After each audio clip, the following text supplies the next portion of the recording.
যে বারবার বলছেন যে বর্তমান যুগে আমাদের এই চারটি যোগকে আমাদের সমন্বয় করতে হবে, জ্ঞান, ভক্তি, কর্ম, যোগ। কারণ জ্ঞানও যেখানে পৌঁছাবে, ভক্তিও যেখানে পৌঁছাবে, আর কর্মও সেখানে নিয়ে যাবে। উদ্দেশ্য হচ্ছে যে goal is two manifest the divinity. আমার ভেতরে যে ডিভিনিটি আছে, দেবত্ব, সেই দেবত্বকে বিকাশ করা।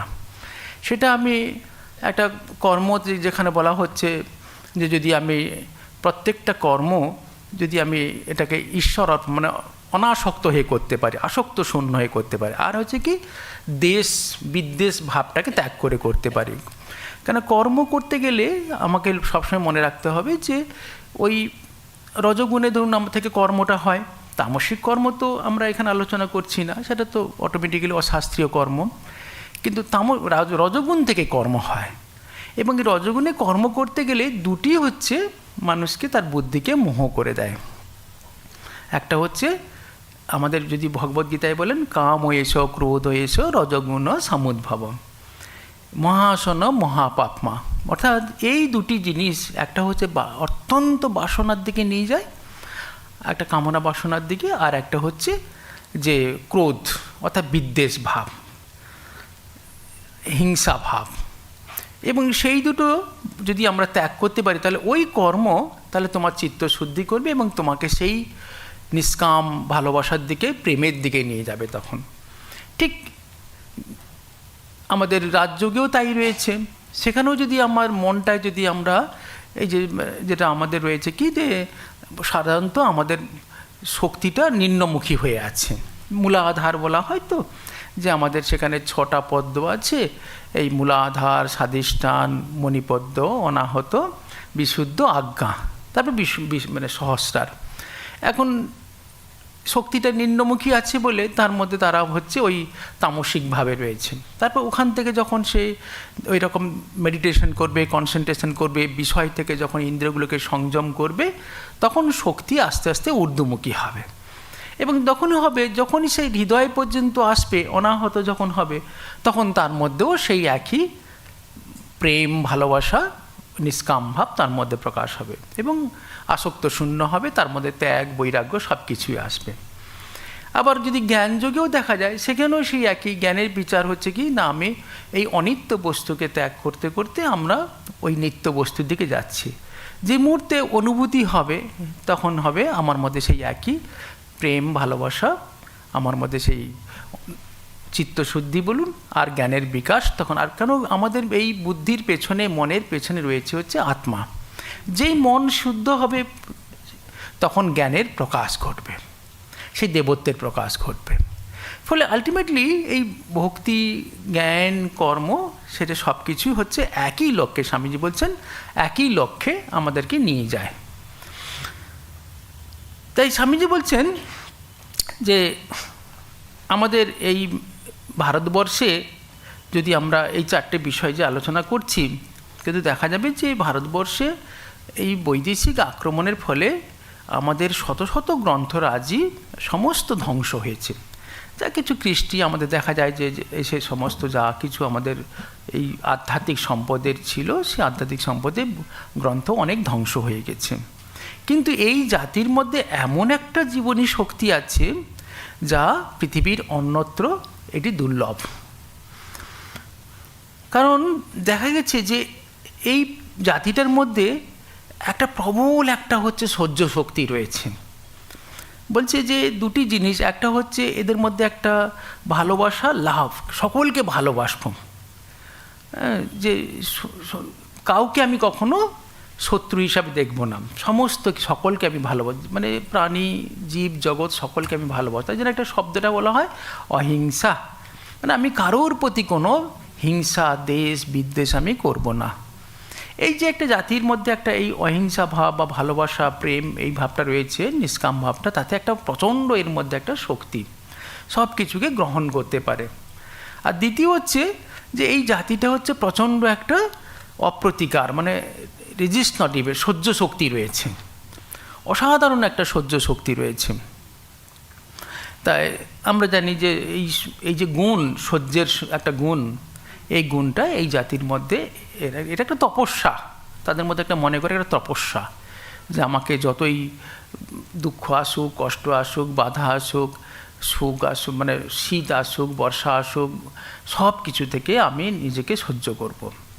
তাই বলছি এই যে সহ্য শক্তি, অপ্রতিরোধ, আর একটা হচ্ছে ভালোবাসা, লাভ, সকলকে ভালোবাসবো, অহিংসা, এই দুটো জিনিস হচ্ছে এই জাতির মধ্যে একটা প্রচণ্ড একটা, তার মধ্যে একটা জীবনী শক্তি। তাই এই জাতিটি এতদিন বেঁচে আছে। আরেকটা বলছে যে এই জাতি আরেকটা, তারা একটা খুব ভালো একটা তাদের মধ্যে একটা শক্তিকে জানে, যে ইন্দ্রিয়টাকে দমন করে তারা শক্তিটাকে কন্ট্রোল করে। তারা জানে যে আমাদের যে এই পঞ্চ জ্ঞানেন্দ্রিয় রয়েছে, কর্মেন্দ্রিয় রয়েছে, ইন্দ্রিয়গুলো কী করে না আমার সব কিছু বাইরের বিষয়ের দিকে নিয়ে যায়। আর ইন্দ্রিয়ের সঙ্গে ওই বিষয়ের দিকে যে আমার যে কামনা বা বাসনা, যে সকল দেশ কি, ওই ইন্দ্রিয়গুলো টেনে নিয়ে যাচ্ছে ওই বস্তুগুলো। ইন্দ্রিয়ের পেছনে কি রয়েছে না মন রয়েছে। মনও সেই তার মধ্যে ঘনীভূত হয়ে যায়, ওই দেশ, ওই একটা বিদ্বেষ ভাব, কি একটা হিংসা ভাব, একটা বাসনা কামনা, সেটা মন হয়ে যায়। আর মনের পেছনে বুদ্ধি রয়েছে। বুদ্ধি কি হয়, যখনই মন ওই বিষয়ে যখন আকৃষ্ট হবে আর বারবার ওই চিন্তাটা যখন করবে, তখন বুদ্ধিও মোহিত হয়ে যায়, বুদ্ধিও মোহিত হয়ে যাবে, তখন তার আর এই বিচার ক্ষমতাটা সে হারিয়ে ফেলে। তাই জন্য বলছেন যে এই জাতিটা জানে যে যত রকমের এই কামনা বাসনা বলুন বা ক্রোধ বলুন, এই কাম ক্রোধ বলুন, এর আশ্রয়স্থলটা এই জাতিটা ভালো জানে। এরা খুব দার্শনিক চিন্তা করে দেখেছেন যে যেমন বলেন না, যে যদি আমি আশ্রয়টা জেনে থাকি, তাহলে ওই আশ্রয়তে ঢুকে গিয়ে আমি ওই তাকে কামক্রোধটাকে আমি তাকে সরিয়ে দিতে পারবো। তাই জানে যে এই জাতিটা এমনভাবে দার্শনিক বিচার করে এটা প্রুভ করে দেখেছে যে এই হচ্ছে ক্রোধ আর হচ্ছে বাসনা, এটা কোথায় লুকিয়ে থাকে না এই ইন্দ্রিয়, মন আর বুদ্ধির মধ্যে থাকে। অতএব এই মনকে তারা যদি সংযম করে, তখন ইন্দ্রিয় সংযম হয়ে যায়। আর মন যখন সংযম হয়ে যায়, তখন বুদ্ধিও তখন পরিষ্কার, চিত্ত শুদ্ধ হয়ে যায়, বুদ্ধি শুদ্ধ হয়ে যায়। তখন বুদ্ধি অটোমেটিক সব কিছুকে দূর করতে পারে। তার মধ্যে যে বাসনা থাকে, কামনা আসে, লোভ আসে, ক্রোধ আসে, রিপু আসে, সে দূর করতে পারে। তাই বলছেন যে এই জাতিটি আরেকটি কি না শক্তির একটা উচ্চমানের শক্তি সে তৈরি করতে পারে, কারণ তার ইন্দ্রিয় দমনের শক্তি তার কাছে, তারা জানে যে কিভাবে ইন্দ্রিয়টা দমন করতে, এই টেকনিকটা তারা জানে এই জাতিটি। স্বামীজি বলছেন আরেকটি হচ্ছে যে এই ভারতবাসী বা এই জাতি কখনোই তারা নিজের স্বদেশের সীমা পেরিয়ে সে কখনো প্রতিবেশী বা অন্য কোনো দেশের গলা কাটতে যায় না। এটা হচ্ছে একটা এই জাতির একটা বৈশিষ্ট্য। কারণ এরা এতটা তারা হচ্ছে এই মানে তাদের হৃদয়ের মধ্যে এমন একটা অন্তর্নিহিত এমন একটা আছে ভাব আছে যে না, আমি কখনো অপরের দেশ মানুষকে আমি গলা কাটা, তারপর তার থেকে ছিনিয়ে আনা, তাকে চুরি করে আনা, এইসব ব্যাপারটা এরা কখনো করতে চায় না। এবং এটাই হচ্ছে একটা অত্যন্ত গৌরবজনক ব্যাপার। তাই স্বামীজি বলছেন যে আমি এই হিন্দু হয়ে যে জন্মগ্রহণ করেছি, এর জন্য আমি প্রচণ্ড গৌরব বোধ করি, আমি প্রচণ্ড গৌরব, কারণ এই জাতির অসাধারণ এই বৈশিষ্ট্যগুলো রয়েছে। এইরকম বৈশিষ্ট্য আর অন্য কোনো জাতির মধ্যে নেই। বলছে যে স্বামীজি নিজে বলছেন যে আমি এমন এক জাতির বংশধর যে সে যে জাতি কখনো কাউকে বা কোনো দেশের উপরে গিয়ে বাইরে গিয়ে কাউকে আঘাত করে না। আর হচ্ছে যে এই ভারতবর্ষের আরেকটি শক্তি হচ্ছে যে এরা সত্যের জন্য সব কিছু ত্যাগ করতে পারে, অর্থাৎ ধর্ম আর সত্য, ধর্মের জন্য অর্থাৎ সত্যের জন্য। কারণ এরা মনে করে যে ট্রুথ ইজ রিলিজিয়ান, সত্যই হচ্ছে ধর্ম, অতএব সেই সত্যের জন্য, ধর্মের জন্য এরা সব কিছু ত্যাগ করতে পারে। যতই আঘাত আসুক তারা এই সত্যকে তারা ধরে থাকতে চায়।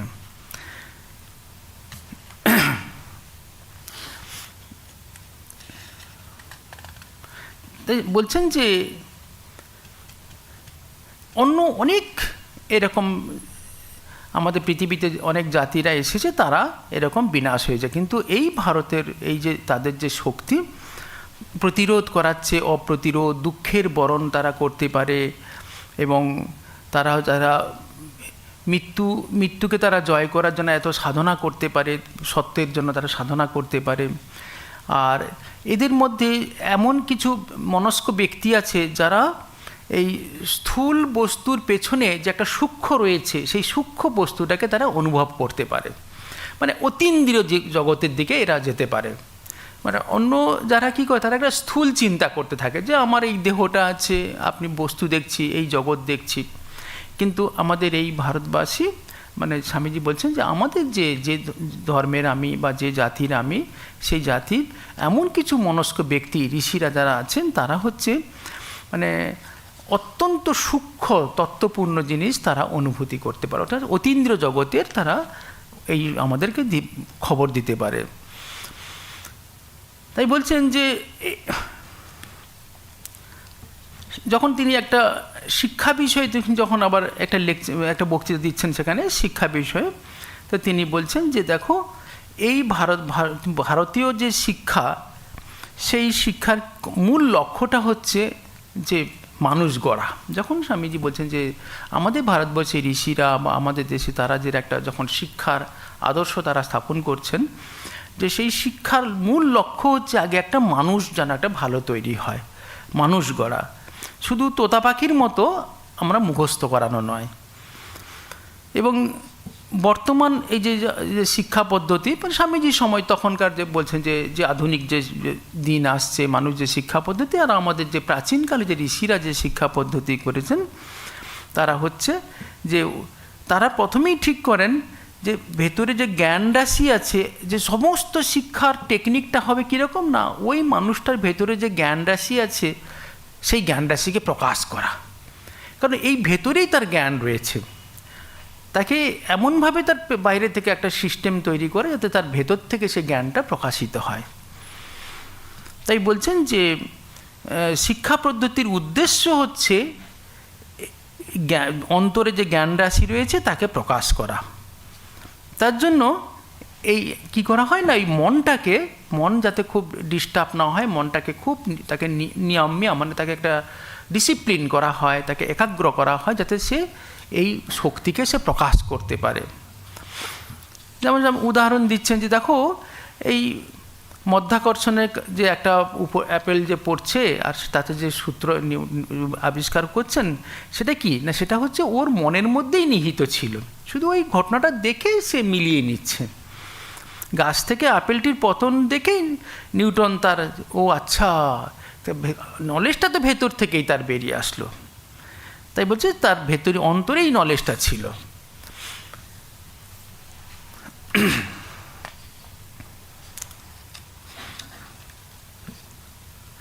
কিন্তু স্বামীজির এই যে ক্লাসগুলো যে নিচ্ছেন বা আমরা যেসব আলোচনা করছি, এমনি মনে হবে যে স্বামীজি তো খুব সহজভাবে তিনি বলছেন, সাধারণভাবে। কিন্তু একটা জিনিস বুঝতে হবে যে উনি যখন কোনো একটা ক্লাস নিচ্ছেন বা কখন বোঝাচ্ছেন, তখন তার মধ্যে একটা আধ্যাত্মিক শক্তি স্বামীজির মধ্যে ছিলেন। তিনি প্রথমেই সেই আধ্যাত্মিক শক্তিতে যারা উপস্থিত থাকতেন তাদেরকে একটা মনটাকে সেই লেভেলে নিয়ে চলে যেতেন। তার জন্য যখনই তিনি কোনো কিছু একটা বোঝাচ্ছেন, তখন সেটা অত্যন্ত গভীরভাবে তাদের হৃদয়ে গিয়ে এত আঘাত করছে, বা হৃদয় থেকে তাদেরও মনটা যেন বলছে হ্যাঁ তাই তো, এই তো নলেজ, এই তো আমি বুঝতে পারছি। হয়তো স্বামীজি বোঝাচ্ছে যে তুমি ভাবোই এখনই সোহম, সঙ্গে সঙ্গে তারাই হয়তো ভাবছে যে হ্যাঁ আমিই তো ব্রহ্ম, আমিই তো বলে সেই আত্মার সঙ্গে ঈশ্বরের সঙ্গে এক। এটা হচ্ছে মানে আধ্যাত্মিক পুরুষের একটা বক্তৃতা আর সাধারণ মানুষের বক্তৃতা, সেটা বুঝতে হবে। কারণ আপনি জানেন যে স্বামীজি ওই পার্লামেন্টে 5 মিনিটসের লেকচার দিচ্ছেন, সেই বক্তৃতা আমরা সকলেই জানেন যে মুখস্থ করে অনেকেই বলতে পারেন, অনেকে জানেন। কিন্তু ওটা যখন বলছিলেন স্বামীজি, তখন ইচ অ্যান্ড এভরি ওয়ার্ড প্রত্যেকের ভেতরে গিয়ে এমন আঘাত করলেন, এবং তারা সঙ্গে সঙ্গে উঠে একদম আপ্লুত হয়ে গেলেন একদম, যে হ্যাঁ তাই তো, কী যেন অপূর্ব দেববাণী তিনি বলছেন।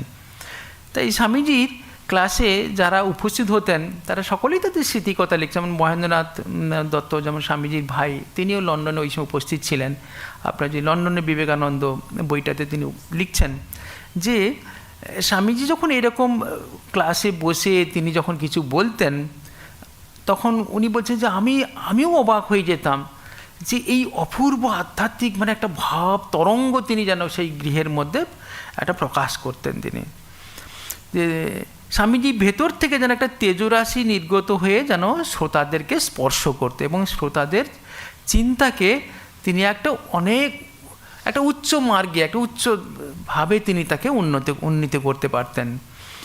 এবং তাতে কি হতো যেন মনে হতো তিনি সকলের সঙ্গে এক হয়ে গেছেন। মানে অ্যাকচুয়ালি আমাদের মনটা সকলের তো বিভিন্নভাবে থাকে, কারুর হয়তো একটু অত্যন্ত স্থূলভাবে রয়েছে, কার একটু হয়তো সূক্ষ্ম অনুভব করার ক্ষমতা রয়েছে, কার একটু হয়তো আর একটু দর্শন চিন্তা করার ক্ষমতা রয়েছে। কিন্তু সকলের মনটাকে যদি ওই চৈতন্য লেভেলে যদি নিয়ে আসা যায় তাহলে সকলে যেন এক অনুভব করছে, হ্যাঁ সকলেই উই আর ওয়ান। তাই বলছেন যে শ্রোতাদের তার মনটাকে এমন একটা চেতনার জগতে তিনি নিয়ে চলে আসতেন এবং সেই অতীন্দ্রিয় শক্তিতে মনে হতো যেন প্রাণ আর আত্মা যেন এক হয়ে গেছে, সকলেরই যেন সব এক সত্তা, এক প্রাণ, এক আত্মা সকলে। আর তিনি যেমন এক ব্রহ্মজ্ঞ ঋষি এবং তিনি ব্রহ্মজ্ঞানে ভরপুর হয়ে আছেন, তিনিও সকলকে সেই জ্ঞানের যেন অংশীদার করে দিতেন, যে তুমিও অনুভব করো, এই ব্রহ্মানুভূতিও অনুভব করো। তো সকলেই সেই লেভেলে অনুভব করতেন। কখনো কখনো স্বামীজি এই বুদ্ধের সমস্ত জাতকের গল্প বলতেন, যে তিনি বুদ্ধের সব সেই পুনর্জন্ম সেই সব গল্পগুলো বলে সকলকে উদ্দীপনা করতেন, দেখো এরকম সকলে আমরা এই জন্মে যা করছি আবার আমাদের হয়তো আবার নতুন করে আবার জামা, এই যে দেহটা ছিন্ন হয়ে যাবে, এই বস্ত্রটা আমরা ছড়িয়ে দিয়ে আবার নতুন করে আমাদের বস্ত্র নিতে হবে। আর আমরা হয়তো এরকম অনেক বস্ত্র আমরা ত্যাগ করতে করতে এসেছি।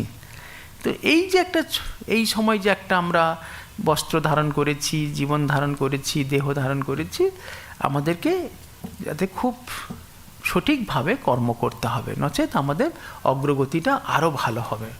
যত আমরা ভালো কাজ করব তত অগ্রগতি আরও ভালো হবে। আস্তে আস্তে আমরা এই জন্ম মৃত্যু সার্কেল থেকে আমরা বেরিয়ে যেতে পারব। তাই তিনি আচার্য শঙ্করের কথা বলতেন, বুদ্ধের কথা বলতেন, জাতকের কথা বলছেন গল্প করে করে, যে এরা হচ্ছে বারবার তিনি বুদ্ধ দেখছেন যে এরকম এসেছি। তারপর ভাবলেন না, এই জন্মে ইহা আসনে সুশ্রুতম শরীর, আমার এই আসনে বসে আমার যে ত্বক অস্থি মাংস প্রলয়ঞ্চ জাত, যদি আমার এই দেহ যদি ভেঙে যায় যাক, যতক্ষণ পর্যন্ত না আমি সেই জ্ঞান লাভ করছি আমি উঠছি না। আবার শঙ্করের যে মস্তিষ্ক, যে এমন একটা বালক, আদর্শ বালক, তখন এবং স্বামীজি বলছেন যে আমি যখন শঙ্করের চিন্তা করি তখন আমি শঙ্করই হয়ে যাই, যেন সেই জ্ঞান অনর্গল বলে যাচ্ছেন, সেই জ্ঞান বেদ উপনিষদ সেই তত্ত্ব, বেদান্তের তত্ত্ব তিনি অনর্গল বলে যাচ্ছেন। আবার আমি যখন বুদ্ধের কথা চিন্তা করি তখন আমার যেন সেই বুদ্ধের মতো হৃদয় প্রেম ভালোবাসায় আমি ডুবে যাই, বুদ্ধই হয়ে যাই। তো স্বামীজির প্রকৃত একদিকে তিনি শঙ্করের মেধা আর বুদ্ধের হৃদয় এরকম ছিলেন।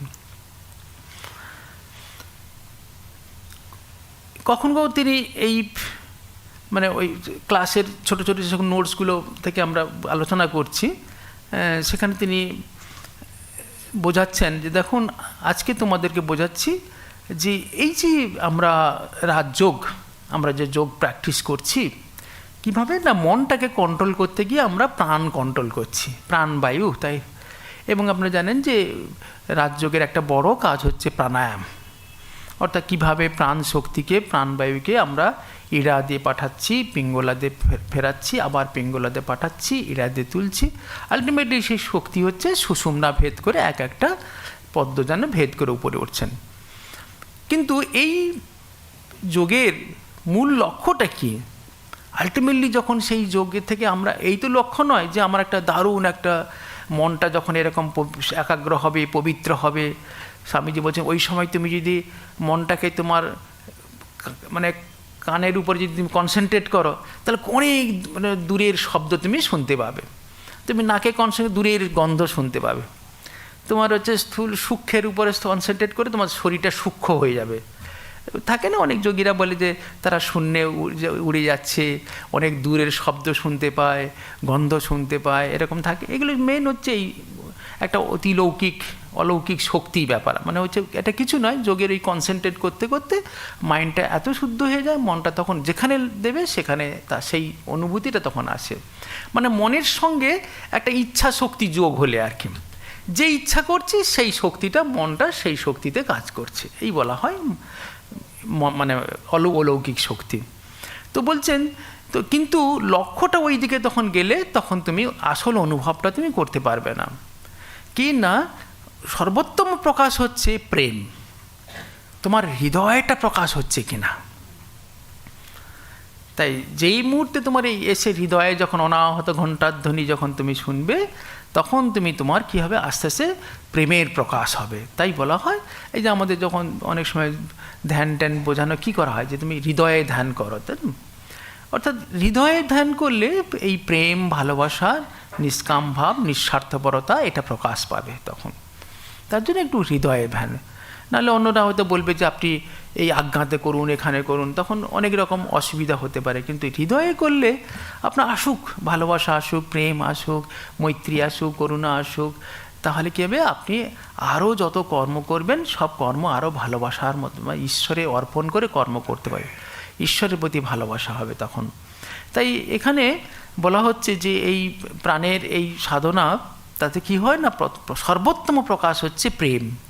যে মুহূর্তে এই প্রাণ থেকে প্রেম উৎসারিত করতে পারবে তখনই তুমি মুক্ত হয়ে যাবে। স্বামীজি বলছেন যে তুমি এই প্রাণের কন্ট্রোল করছো, প্রাণ বায়ুর কন্ট্রোল করছো, করতে করতে যখন তোমার এই প্রেম যখন তোমার প্রকাশিত হবে, এবং যে মুহূর্তে তোমার প্রেম উৎসারিত হবে তখন তুমি জানবে তুমি মুক্ত হবে। কারণ তুমি তখন তোমার আর কোনো অল্প ছোট্ট কোনো বস্তুতে তোমার আর আসক্ত থাকবে না। আমাদের কি হয়, একটা সামান্য একটা বিষয়ের প্রতি আমরা আসক্ত থাকে, আর তখন সেই প্রেম যখন আসবে তখন তুমি এই সমস্ত বস্তুর পিছনে, জগতের পেছনে যে সেই পরমাত্মা রয়েছে, তুমি পরমাত্মা তুমি অনুভব করতে পারবে সেই প্রেমে। তাই বলছেন এই প্রেম লাভ করাই হচ্ছে সর্বাপেক্ষা কঠিন। আমরা ভক্তিতে বলছে সাতস্মিন পরম প্রেম রূপা, সেই ভক্তিটা কি, এটা পরম প্রেম। এই পরম প্রেম ছাড়া আর কিছুই নয়। তাই বলছেন যে প্রেম লাভ করা সর্বাপেক্ষা কঠিন এবং অথচ মহৎ, এটাই হচ্ছে মহৎ কাজ, কিন্তু এটা কঠিন। আর এই প্রেম লাভ করতে গেলে আপনাকে কি করতে হবে, অপরের দোষ দেখা চলবে না, তাই তো? কোনো অপরের দোষ দেখলে তার প্রেম হবে না, ভালোবাসা হবে না। তাই বলছেন যে অপরের দোষ না দেখা, আর দরকার হলে নিজের তুমি সমালোচনা করো, যে আমার মধ্যে যে ত্রুটি রয়েছে তাকে কি করে আমি দূর করব। আমারও তো অনেক কিছু এখনও সংস্কার রয়েছে, কত জন্মের কত সংস্কার আমার মনের মধ্যে উদিত হচ্ছেন।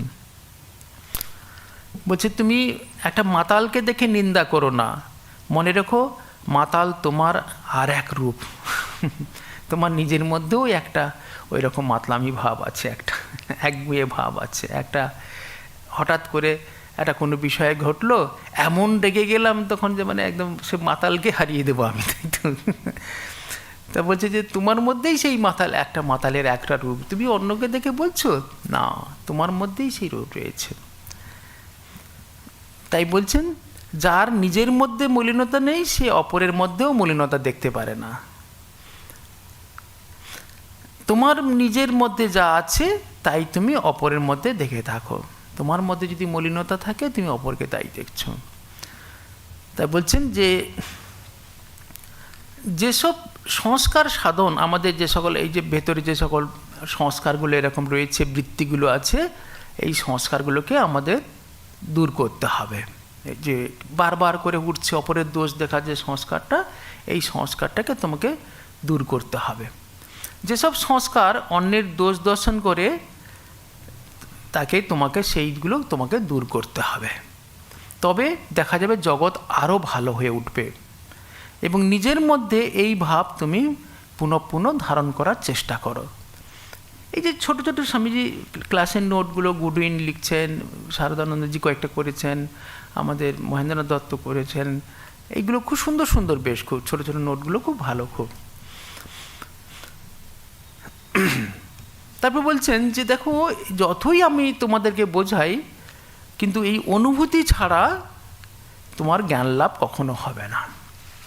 তুমি যদি নিজে না অনুভব করো, নিজে না তুমি যদি সেটা যদি তুমি অভিজ্ঞতা হয় তোমার, তাহলে তুমি কখনো তোমাকে এই যে প্রেমের কথা বলা হচ্ছে, প্রাণের কন্ট্রোলের কথা বলা হচ্ছে, তোমার যে বুদ্ধিটা যে বিষয়ের দ্বারা মোহিত থাকে, সেই বুদ্ধিটাকে তুমি যে তাকে এই কামনা বাসনাকে দূর করছো, যে সেই পাপটাকে দূর করছো, করলে তোমার বুদ্ধিটা যে শুদ্ধ হবে। তাই তোমার যদি এই অনুভূতিটা না হয়, অভিজ্ঞতাটা যদি না হয়, তাহলে তুমি কখনোই তুমি এই সত্যকে দর্শন করতে পারবে না।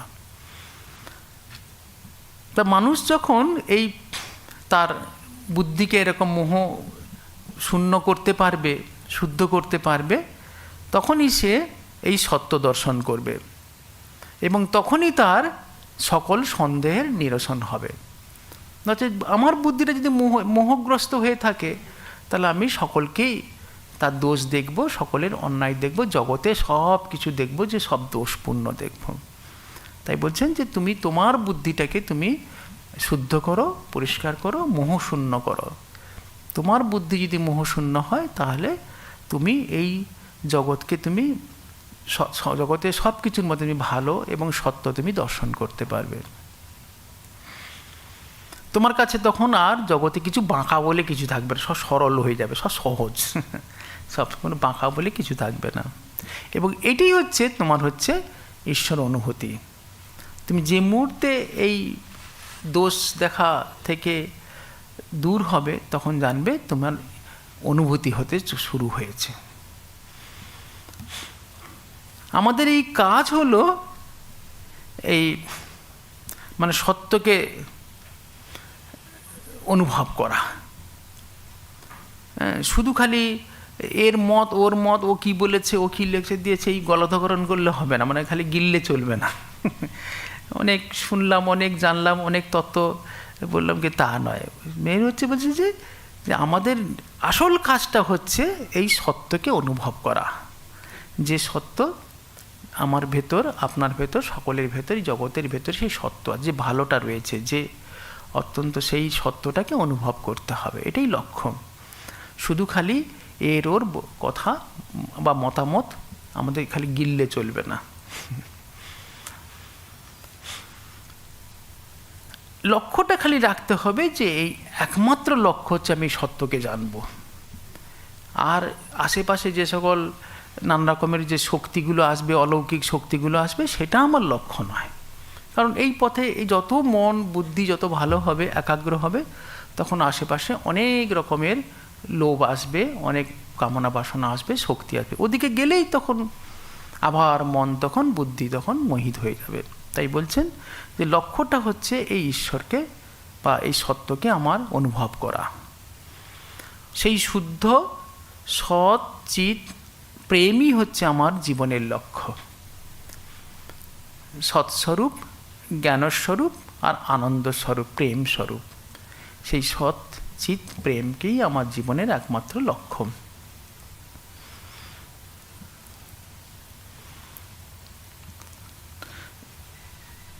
এই স্বামীজি যখন এই শিক্ষা, এই যোগের কথা বলছেন, তখন তিনি বলছেন, দেখো জগতে দেখা যাবে যে মাঝে মাঝে এরকম দেখা যাবে একটা প্রবল তরঙ্গ আসছে, একটা যে ক্ষুদ্র ক্ষুদ্র তরঙ্গ সবসময় চলেছে। মানুষ কেউ ভালো কেউ খারাপ, এরকম একটা তরঙ্গ, সব একটা তরঙ্গ, সব কেউ খারাপ কেউ ভালো, এরকম তরঙ্গ এই জগতে চলছে।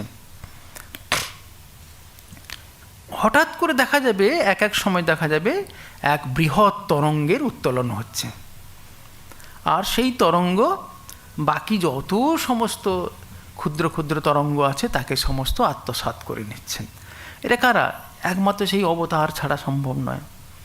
তো দেখা গেছে ধরুন একটা যুগে হয়তো 300, 400, 500 বছর পরে পরে এরকম একজন করে অবতার আসছে। দেখা গেল আচার্য ক্রাইস্ট এলেন, শঙ্কর এলেন, তারপরে এই বুদ্ধ তো আগে চলে এসেছেন, তারপরে রামানুজ, মধ্য, এরকম পরপর এসেছেন, চৈতন্য এসেছেন, সব একটা, এরা কি একটা তরঙ্গ, মানে বৃহৎ তরঙ্গ এরা। সেই তরঙ্গ সকল ক্ষুদ্র তরঙ্গকে সে যেন মিলিয়ে নেবেন, তিনি মিশিয়ে নেবেন তার ভাবের মধ্যে। তাই বলছে যে স্বামীজি বলছে এখন যেন আবার সেই একটা যুগে একটা এরকম স্পন্দনের বিস্তার লাভ করছেন।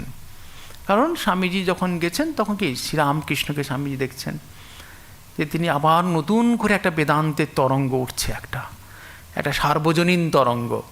সমস্ত ধর্ম যারা তখন তার কী ছিল, যে এই ধর্ম বলতো যে আমার ধর্ম বড়, ওই ধর্ম বড়।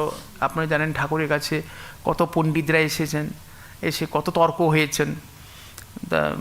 তারপরে সেই পদ্মলোচন বলছে না যে আমিও জানি না যে কে শিব বড় না, আমার বাপ ঠাকুরদাও দেখেনি শিব বড় না নারায়ণ বিষ্ণু বড়। তা গৌরী পণ্ডিত আসছেন, সে একরকম। তো এরকম কত সমস্ত পণ্ডিতরা আসছে, কত মতবাদ আসছে, আউল বাউল তর্ক। শ্রীরামকৃষ্ণের বৈশিষ্ট্য নেই, সব মত তিনি অনুভব দেখেছেন, সব মতগুলো দেখেছেন। দেখে কী হচ্ছে, সমস্ত তরঙ্গগুলোকে তিনি নিয়ে নিচ্ছেন। এই যে গৌরী পণ্ডিত এসে দেখেছেন তো, তিনি একটা শব্দ জানতেন আর তার একটা শক্তি ছিল কি না, একটা ওই শব্দটা যে শুনবে তাকে তিনি পরাজিত করে দিতে পারবেন তর্কে। একটা হারে রে বলে শব্দ করতেন, তো ঠাকুরের কাছে এসে করছেন, ঠাকুর তার থেকে আরও জোরে করছেন। এরকম করতে করতে সে গৌরী পণ্ডিত যখন ঢুকলেন ঘরের বাইরে করেছিলেন, যেই ঢুকলেন তখন দেখছেন যে শ্রীরামকৃষ্ণ। তখন তিনি ভাবছেন কাকে আমি শোনাতে এসেছি। আর ঠাকুর তখন কি করলেন, ওই শব্দ নিয়ে নিলেন। আপনি জানেন ঠাকুরের কাছে একজন এই ভৈরবী ব্রাহ্মণী আর কয়েকজনকে তিনি তন্ত্র সাধনা করেছিলেন। তো ঠাকুরের কাছে একজন এসেছিলেন, চন্দ্র এসেছিলেন একদিন, এই যদু মল্লিকের বাগান থেকে যাচ্ছেন সন্ধ্যাবেলায়। তখন আপনারা জানেন যে অন্ধকার হয়ে গেছে, ঠাকুর জানতেন ইচ্ছা করে অন্ধকার হয়েছে, মানে দেরি করে যাচ্ছেন, ওই দক্ষিণেশ্বর মন্দিরে ফিরছেন। তখন বলছে কী করে যাব? বলছে কেন ঠাকুর, আমি এক্ষুনি আগে যাচ্ছি, আমার দেহ থেকে একটা আলো চলে যাবে, জ্যোতি, সেই জ্যোতি ধরে আমরা রাস্তা হয়ে যাবে, আমার দেহ থেকেই সার্চ লাইট বেরোবে। ঠাকুর ওই গেলেন, গিয়ে বললে দেখো তোমার এই জ্যোতি আর বেরোবে না, তোমার এই তরঙ্গ আমি নিয়ে নিলাম। এই বলছেন স্বামীজি বলছেন যে এরকম এক বৃহৎ তরঙ্গের আবির্ভাব হয়, তখন যার যত শক্তি থাকে ক্ষুদ্র তরঙ্গ সব তিনি গিলে নেয়। তখন কারোর ভালো মন্দ যা কিছু থাকে সব তিনি গিলে নেয় তিনি। তাই বলছেন যে একটা বলছেন না আমাদের ভগবদ গীতাতে রয়েছে, যখন একটা বিরাট প্লাবন আসেন তখন কি হয়, কুঁয়ো টুঁয়ো খাল টাল কি আর জল আলাদা থাকে?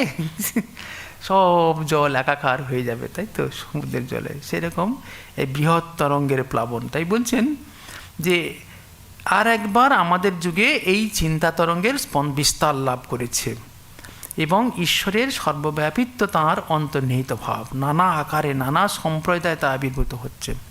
তিনি সকল যত মত তত পথকে তিনি এরকম করেছেন। তাই বলছেন যে চরিত্রই হচ্ছে আসল, চরিত্র বলই হচ্ছে আসল। মানে এই যে শ্রীরামকৃষ্ণকে কেন তার কাছে স্বামী যাচ্ছেন, যে না এরকম কখনো দেখিনি, কখনো এমন সত্যকে ধরে আছে, এমন ত্যাগ বৈরাগ্য সত্য প্রেম ভালোবাসা, এই নিষ্কাম ভাব আর আমি কখনো দেখিনি, আর কেউ দেখবেও না। আর আমরা কেশব সেন বলছেন না যে আপনার এই সমাধি শুধু লোকে বইতেই পড়বে, কিন্তু এই সমাধি আর কখনো কোনোদিন দেখতে পাবে না। তাই এটাকে ছবি তুলে রাখতে হবে, ফটো তুলে রাখতে হবে। ভাগ্যিস কেশব সেন ফটোগুলো তুলে রেখেছিলেন, নাহলে কেউ জানতো না যে এই সমাধি কীরকম হয়। ঠাকুরের এই বসে যে একটা বলছে, ঠাকুর নিজেই বলছেন একটা মহাভাব, আর একটা সমাধিতে আপনারা দেখেছেন হাত তুলে আছেন, এই সমাধির ছবি তুলে রাখলেন। ভাবুন এই যোগ আমরা সবসময় জানি যে যোগে পড়েছেন আপনারা, রাজযোগ পড়বেন, সবিকল্প সমাধি হচ্ছেই, এরকম মনের একাগ্রতা হয়েছে, নির্বিকল্প সমাধি হয়েছে, কিন্তু আমরা কখনো দেখতে পেতাম কোনো ছবি? কাউকে দেখতে, এখন কোথায় গিয়ে দেখবেন কেউ বলবে চলো জলের নিচে ডুবে থাকতে পারি ওখানে। এখন এইগুলো তো সমাধি নয়, কিন্তু এই ঈশ্বরের যে সমাধি, মানে অবতারের যে সমাধি, দেখুন কীরকম তার রূপ, আর কেমন হাসি, কেমন শক্তি, সেই অপূর্ব রূপের ছবি এই কেশব সেন বলছে এই সমাধি না তুলে রাখলে হবে না। প্রফেসর হেস্টি সাহেব পাঠাচ্ছে, তোমরা সমাধি দেখতে যাও, ট্রান্স যাও, দেখে এসো দক্ষিণেশ্বর, এই কখনো আর দেখতে পাবে না। তাই ওই যে একটা বিরাট একটা তরঙ্গ, বিরাট একটা শক্তি, মহাপ্লাবন এসেছে, সেই প্লাবন কি চরিত্র, তাই না? অসাধারণ একটা চরিত্র, একটা পূর্ণ প্রেম, শুধু প্রেম মানে পূর্ণ প্রেম তার মধ্যে। আর কি না, এইরকম প্রচণ্ড তার মধ্যে এই যে অপ্রতিকার যে সহ্য শক্তি, সে তার রয়েছে তার মধ্যে। হৃদয়, অসাধারণ একটা হৃদয়। তা বলছে এইরকম একটা প্রবল একটা চরিত্রের আগমন হয়েছে, এবং তাতে এক চিন্তা তরঙ্গের এই স্পন্দন বিস্তার লাভ করছে।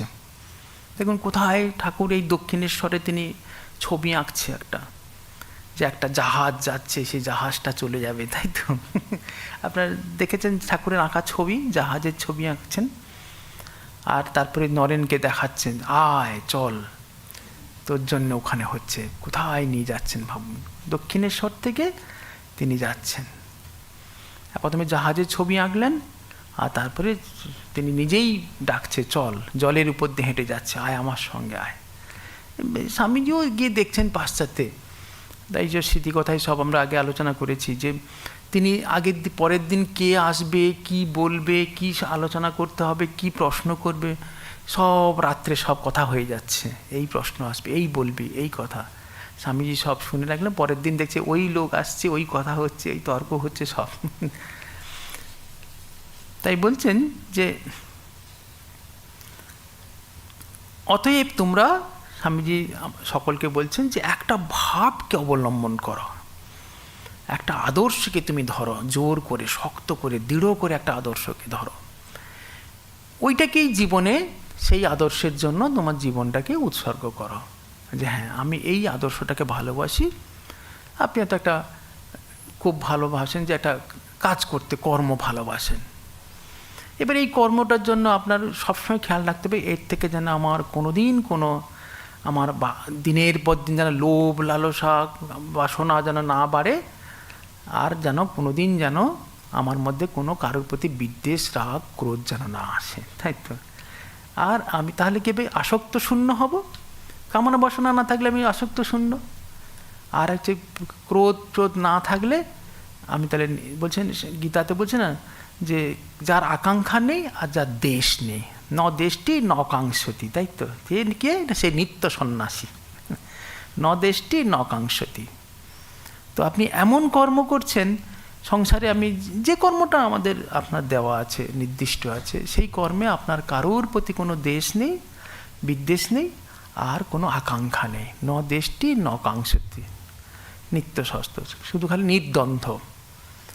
সেই কর্মেতে আপনার ভালো আসুক, কেউ প্রশংসা করুক, আর কেউ আপনাকে মানে নিন্দা করুক, আপনি জানেন যে এই কর্মে আমার আনন্দ হচ্ছে, আর জগতে কিছু না কিছু, সংসারে কিছু মঙ্গল হচ্ছে। স্বামীজির কথাটা মনে রাখতে হবে যে আমার হচ্ছে চিত্তশুদ্ধি হবে, আত্মনমোক্ষার্থম, আর জগতের একটু কল্যাণ হবে। আত্মনমোক্ষার্থম, তাহলে কর্মের হচ্ছে সবসময় মনে রাখতে হবে দুটো জিনিস খুব ইম্পর্ট্যান্ট। প্রথমটা বলা হলো এই কর্মে আমার কোনো যেন আসক্ত আর দেশ বিদ্বেষ যেন কখনো না হয়, উৎপন্ন না হয় এই কর্ম থেকে। কেন অহংকার এসে যায় তো, আমি বলছি শুনবে না, আর ও আমাকে নিন্দা করছে, গলা কেটে দেবো, তাই তো? ওকে জেলে ঢুকিয়ে দেবো, তাই তো? তো এই হচ্ছে বিদ্বেষ এসে যায়, যে কোনো একটা এই কর্ম থেকে, লিডারশিপ থেকে এসে যায়। তাই বলছে যে কোনো কর্মে এই দুটো আগে ত্যাগ করতে হবে। আর একটা মনে রাখতে হবে যাতে আমারও মনটা খুব শান্ত, মানে আমি খুব প্রেম ভালোবাসা আমার মধ্যে আসছে, মন ওই যে বললো আগে যে সমস্ত দর্শনের লক্ষণ হচ্ছে ওই তোমার হৃদয়ে কি প্রকাশিত হচ্ছে, তোমার মধ্যে কি সেই প্রেম আসছে। যত মন চিত্তশুদ্ধ হবে, বুদ্ধি যত এই আত্মমুখী বুদ্ধি হবে, তত আমার ভেতরে হৃদয়ের প্রকাশ হবে, প্রেম ভালোবাসা আসবে। তাই দেখতে হবে যে আমার কি সেই প্রেম ভালোবাসা আসছে, আর আমি কি কিছু যে কাজে আমার সংসারে কিছু মঙ্গল হচ্ছে, তাহলে জানবে আত্মনমোক্ষার্থম জগৎ হিতায় চ হচ্ছে।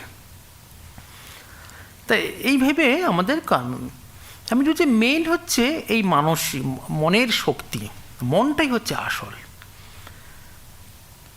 কারণ এই মনের সঙ্গে যদি চিন্তার সঙ্গে যদি ইচ্ছা যুক্ত হয় তাকে আমরা শক্তি বলি। আমি যে চিন্তাটা করছি আর তার সঙ্গে ইচ্ছাটা যুক্ত হয়ে গেল, ইচ্ছা শক্তি, তাহলে তখন সেটা শক্তি হয়ে যাবে। আপনি স্বামীজি বলছেন যদি তুমি কারোর রোগ ভালো করতে চাও, মানে ভালোটা চিন্তা করতো, খারাপ চিন্তা করলেও খারাপ ইচ্ছা শক্তি হবে, তাই না? অনেক সময় দেখেন অনেকে চিন্তা করলো যে ও অনেকে মিলে প্রার্থনা করছে, যজ্ঞ করছে, গিয়ে কোথায় কোনো একটা অমাবস্যা রাত্রে গিয়ে যজ্ঞ করছে যাতে ওর ক্ষতি হয়, তাই তো? আমাদের মহাভারতেই আছে, রাজা দ্রুপদ বিরাট একটা ঋষিদের নিয়ে যজ্ঞ করছে, কি দ্রোণের কি করে মৃত্যু হয়, তাই তো? তাই মারণ উচাটন এসব আছে, ইচ্ছা শক্তি আছে, এই যজ্ঞটজ্ঞ করা এ তো হয়। আবার সেটাই বলছে যে আমি ভালো যদি চিন্তা করি, কারো আরোগ্য চিন্তা করছেন যে ওর শরীর খারাপ, ওর নিরাময় হয়, মা তার সন্তানের চিন্তা কর যেন শরীর, বলছে তার চিন্তার সঙ্গে ইচ্ছাটাকে যুক্ত করে যদি তার আরোগ্য কামনা করে, তার আরোগ্য, এইটা এমন মনের শক্তি। স্বামীজি নিজেও আমরা আলোচনা করেছি, স্বামীজি একদিন ওই বিদেশে একজনের বাড়িতে গেছেন, তো সেই ভদ্রমহিলা খুব প্রচণ্ড তার শারীরিক কিছু একটা যন্ত্রণা কষ্ট পাচ্ছে একটা কিছু, তো স্বামীজি খুব দেখে, তার বাড়িতে এসেছে দেখে স্বামীজির খুব হৃদয়ে আঘাত পেলেন। তিনি বললেন যে আমি কি আপনাকে একটু সুস্থ করার চেষ্টা করব? বলছে স্বামীজি আমাকে এই যন্ত্রণা থেকে রেহাই দিন। তো স্বামীজি পাশে বসলেন, তার হাতটা ধরলেন, কিছুক্ষণ ধরার পরে তিনি ঘর থেকে চলে এলেন, আর উনি একদম শীতল হয়ে গেল তার শরীর। স্বামীজি বলছেন যে এটা এভাবেই তুমি তোমার মনের ইচ্ছা শক্তি দিয়ে তুমি অপরের আরোগ্য কামনাও করতে পারো, তাহলে তুমি হাতে নাতে ফল পাবে, তুমি জানতে পারবে। তাই এই কল্পনা শক্তি এত প্রবল।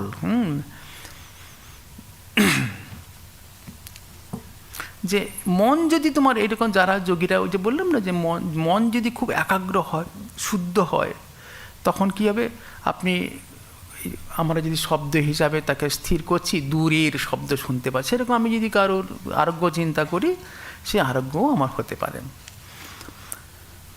তাই আমাদের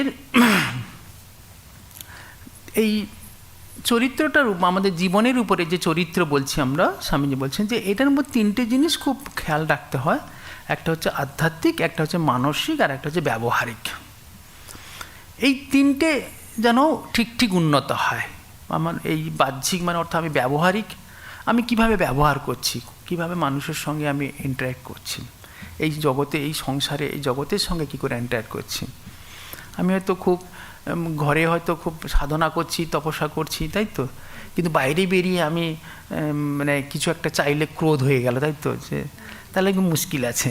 আপনারা জানেন স্বামীজির কর্মযোগে একটা ব্রহ্মচারীর গল্প বলছিল, যে এক ব্রহ্মচারী তিনি গিয়ে তপস্যা করতে গেলেন, প্রচণ্ড তপস্যা করেছেন, তপস্যা করার পরে তার খুব মনের কনসেন্ট্রেশন, মনের এবার ওই দুটো পাখি, বক পাখি, তারা হচ্ছে ওই উপরে গাছে ছিল, তারা হচ্ছে ওখান থেকে মলত্যাগ করেছে। অমনি তার ক্রোধ হয়েছে, কি আমি এখানে বসে আছি, এখানে গাছের উপরে মলত্যাগ করে দিয়েছে। আর যেই ওই ইচ্ছা শক্তিতে তাকিয়েছে, তোমাকে ধ্বংস করে দেবো তোমাকে, সঙ্গে সঙ্গে ওই পাখিটা পুড়ে গেছে।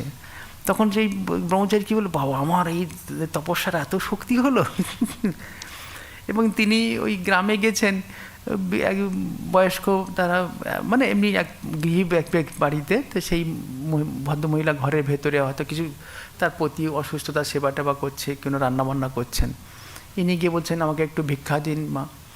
তো বলছে বাচ্চা তুমি একটু অপেক্ষা করো। ইনি মনে মনে ভাবছো, জানে না আমার কত শক্তি। তখন সেই ভেতর থেকে সেই মা বলছেন যে বাছা তুমি একটু শান্ত হও, তুমি ক্রোধ করো না, কেন তুমি তো আর আমাকে বক পাখি পেয়ে যাওনি যে পুড়িয়ে দেবে, তাই তুমি শান্ত হও। আচ্ছা, তাই এই ব্যবহারিক দিকটাও খুব ইম্পর্ট্যান্ট, যে আমি আমার আধ্যাত্মিক একটা, আপনি হয়তো জপ ধ্যান করছেন, খুব ভালো বাড়িতে, খুব মানে যে কোনো আশ্রমে বা আমরা যে আছি আশ্রমে ভালো রয়েছেন, তপস্যা করছেন, কিন্তু ব্যবহারিক দিকটাও খুব ইম্পর্ট্যান্ট। তাই সমানভাবে তো আপনার বাহ্যিক, মানসিক আর আধ্যাত্মিক, এই তিনটে জিনিস আপনার একই সঙ্গে ডেভেলপ হতে হবে। তিনটে জিনিস, বাহ্যিকটা তো খুব ভেরি ইম্পর্টেন্ট, খুবই ইম্পর্টেন্ট। খুব অত্যন্ত বাইরে একজন হয়তো একটা কিছু কথা বলছেন, আমি দুম করে রেখে যাচ্ছি, দুম করে কিছু একটা কমেন্টস করে দিচ্ছি, এগুলো হলে চলবে। তাই স্বামীজি বলছেন যে দেখো, চরিত্রটা তোমার তৈরি করতে গেলে এই তিনটে জিনিস হচ্ছে very important: spiritual, mental and physical, মানে ব্যবহারিক, এই আমাদের ফিজিক্যাল যে প্র্যাকটিক্যাল কাজ করছি, এগুলো তিনটে দিক, তিনটি ভাবটাকে আমাদের উন্নত করতে হবে, সমভাবে উন্নত করতে হবে। যে বিভিন্ন এই জাতি ব্যক্তির মধ্যে দেখা যায়, তারা বিশেষভাবে কি করে না কোনো একটা ভাবের উপরে বেশি, একটা ভাবেই তারা অভ্যস্ত হয়ে যায়, যে কোনো একটা ভাবে অভ্যস্ত হয়ে যায়, আর অন্য কোনোটির প্রতি তাদের দৃষ্টি দেয় না। তাতে কিন্তু সেটা তখন গণ্ডগোল হয়ে যাবে। মানে এটা সর্বতোমুখী সমভাবে হওয়া উচিত, মানে স্পিরিচুয়াল, মেন্টাল অ্যান্ড ফিজিক্যাল, মানে ব্যবহারিক আর হচ্ছে মানসিক আর হচ্ছে আধ্যাত্মিক, সমানভাবে ডেভেলপ। তো বলছে যে স্বামীজি অন্যান্য জাতির কথা বলছেন, যে অন্যান্য যে দেখো তোমার, আমরা দেখা গেছে যে রোমান ক্যাথলিকরা তারা খুব গভীরভাবে তারা ওই দিকে সমস্ত নানা রকমের রিচুয়ালস, গভীর আধ্যাত্মিক ধর্মের দিকে মন দেয়, কিন্তু উদারতা তাদের মধ্যে নেই, উদারতা নেই। যখন এই স্বামী যখন পাশ্চাত্যে গেছেন, তখন এই আর্চবিশপ ক্যান্টারবেরি তারা বলছেন যে সে কি, পৃথিবীতে ধর্ম একটাই, তাই তো, এই আমাদেরই ধর্ম, আর অন্য কোনো ধর্ম আমাদের সঙ্গে বসবে ওই একই আসনে, তা চলবে না।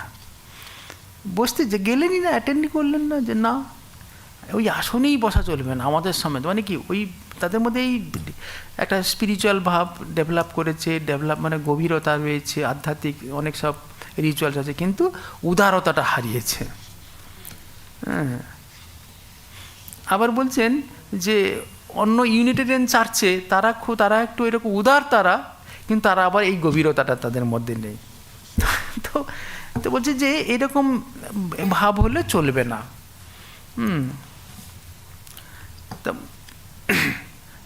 বেসিক্যালি আমাদের হতে হবে যে গভীর হতে হবে, আবার এরকম উদারও হতে হবে, আপনাকে স্পিরিচুয়ালও হতে হবে, আবার আমাকে এরকম ব্যবহারিক দিকটা উদারও হতে হবে। আর হচ্ছে কি না, মেনলি আমাদের এই চরিত্র বা আমাদের গঠন করতে গেলে আমাদের বেশ কিছু ডিসিপ্লিনের মধ্যেও আমাদের থাকতে হবে। সেটা একটা অর্গানাইজেশন হতে পারে, কোনো জাতি হতে পারে, যে বা কোনো আমাদের যখন ছোটো শিশুকে ছোটোবেলা থেকে কী বলা হয় না, তোমার আপ টু 25 বছর ব্রহ্মচর্য আশ্রম, অর্থাৎ তুমি এটা যেন আশ্রমের গণ্ডির মধ্যে যেমন থাকতে গেলে তোমাকে ডিসিপ্লিন থাকতে হয়, তোমাকে এই পিরিয়ডটা তোমাকে অত্যন্ত ডিসিপ্লিন করে তোমাকে শিক্ষা দীক্ষা এসব করতে হয়। একটা চারা গাছ যখন থাকে, তাকে আপনি সুন্দর করে তাকে বেড়া দিয়ে রেখেছেন, কি নিয়মের মধ্যে রেখেছেন, কিন্তু আলটিমেটলি লক্ষ্যটা কি, যে আমাদের এই যতক্ষণ নিয়মের বাইরে আমাদের যাওয়া, আলটিমেটলি তো এই বাইরে আরও অনেক উঁচু নিয়মের বাইরে চলে যাওয়া, কিন্তু প্রথমে তো নিয়ম দিয়ে শুরু করতে হবে, মানে সেই নিয়ম দিয়ে শুরু করে এবার নিয়মের বাইরে যেতে হবে। তখন অটোমেটিক আপনি অভ্যেস হয়ে গেছে সব, তাই তো। আপনি প্রথমে একটা সকালবেলা ওঠার জন্য আপনি অ্যালার্ম দিচ্ছেন, তাই তো, পরে এমন হয়ে যাবে যে ওই ভোর 4টে হলে আর আপনার অ্যালার্ম দরকার, এমনি ঘুম ভেঙে যাচ্ছে, তাই তো, মানে অভ্যেস হয়ে গেছে আপনার, তখন তো আর আপনার দরকার নেই, আপনি অভ্যেস হয়ে গেছে, উঠে আপনি জব করতে লেগে যাচ্ছেন আপনাকে। আর নাহলে আগে আপনাকে অ্যালার্ম দিতে হতো, উঠতে হতো, ঘুম ছাড়ছে না। তাই বলছেন যে একটা নিয়ম মেনে যদি যখনই চলবো নিয়ম মেনে, তখন তার ভেতর দিয়ে যেতে হয়। তাই মুক্তি লাভ করার আগে আমাদের নিয়মের ভেতর দিয়ে অগ্রসর হতে হবে। কতগুলো নিয়মের ভেতর আপনি যখন ওই অনুভূতিটা করতে যাচ্ছেন, প্রেম ভালোবাসা, তখন দেখবেন আর আপনাকে এই নিয়মের মধ্যে থাকতে হচ্ছে না।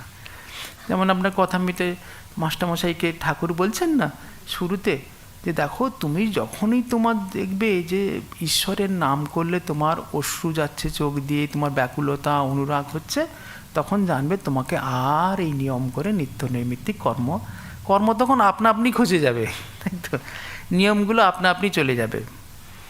কিন্তু আমাদের তো আর ওইরকম ঈশ্বরের নাম করলে তার চোখে জল আসছে না, তো আমাদের আমি বলি এখন যদি বলি যে না আমার আর কর্তব্য কর্ম নেই, আর কিছু কর্ম করার নেই, আর কোনো নিয়ম নেই, আরে আমার তো ওই ওই ভাবটাই আসেনি এখনো, ওই ডিসিপ্লিন, ওই মনে যে ঈশ্বরের নামে যে আমার চোখে জল আসবে, সেই প্রেম ব্যাকুলতা আসবে, সেটা তো এখন আসেনি। তাই বলছেন যে যখনই আমাদের এই মুক্তি লাভ করার আগে আমাদের এই নিয়মের ভেতর দিয়ে যেতে হবে, এবং একবার যখন আমরা ওই ওই প্রেম যখন আমাদের আসবে, তখন দেখা যাবে আমাদের আর কোনো ভেদাভেদ থাকবে না। প্রথমে আমাদের যে ভেদাভেদ থাকছে, ডিসিপ্লিন থাকছে, কিন্তু যখনই ওই প্রেম এসে যাবে তখন দেখা যাবে আমাদের মধ্যে আর কোনো ভেদাভেদ নেই।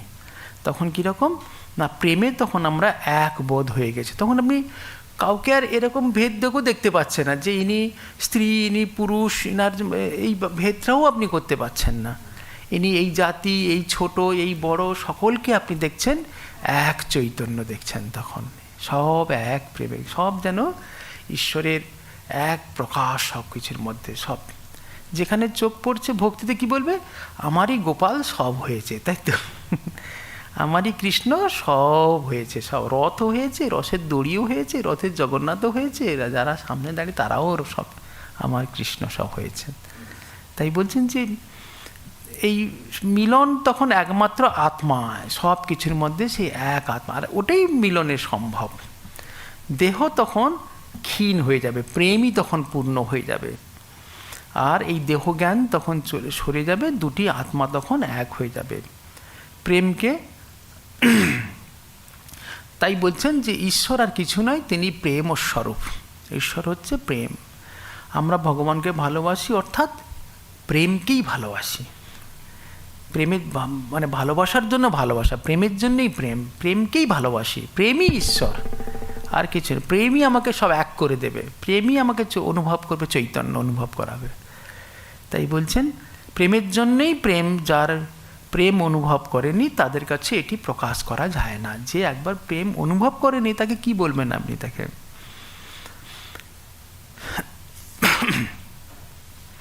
তাই বলছেন যে ঈশ্বরকে এরকম একটা শ্রেষ্ঠ আদর্শ রূপে আমরা ভালোবাসি, আর আমরা যখন ভালোবাসি তখন আমাদের কোনো আকাঙ্ক্ষা পূরণের জন্য নয়,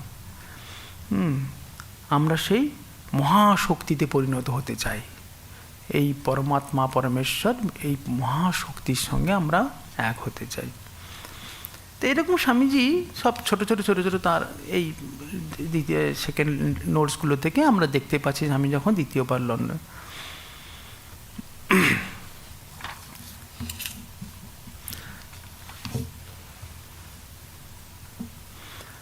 আর সময় বলছে যে কর্ম যখন স্বামীজি বলছেন যে দেখো যে সকল জীবের কল্যাণ চিন্তা ও নিঃস্বার্থ কর্ম করাই হলো যথার্থ এই নৈতিকতার শক্তি। আমরা যে আমাদের যে যাবতীয় একটা ভ্যালুজ, মূল্যবোধ, এইসব যে আমরা ভাবি, এগুলো অনেক সময় আমরা কি করি, এই মূল্যবোধ হওয়া উচিত, এই শ্রদ্ধা করা উচিত, এই করা উচিত, এসব বোঝানো হয়তো। কিন্তু স্বামীজির কথা হচ্ছে যে তোমার মূল্যবোধটা তোমার কেমন আছে তার প্রমাণ হবে তুমি কেমন কাজ করছো। কিন্তু ওয়ার্ক ছাড়া কিন্তু স্বামীজি পছন্দ করে না, জানেন তো? ওয়ার্ক ওয়ার্ক ওয়ার্ক, জানেন তো? আর আমরা যদি স্বামীজি আর আমাদের খুব মিল দেখা যায় ভগবদ্গীতার কথা, শ্রীকৃষ্ণের কথা।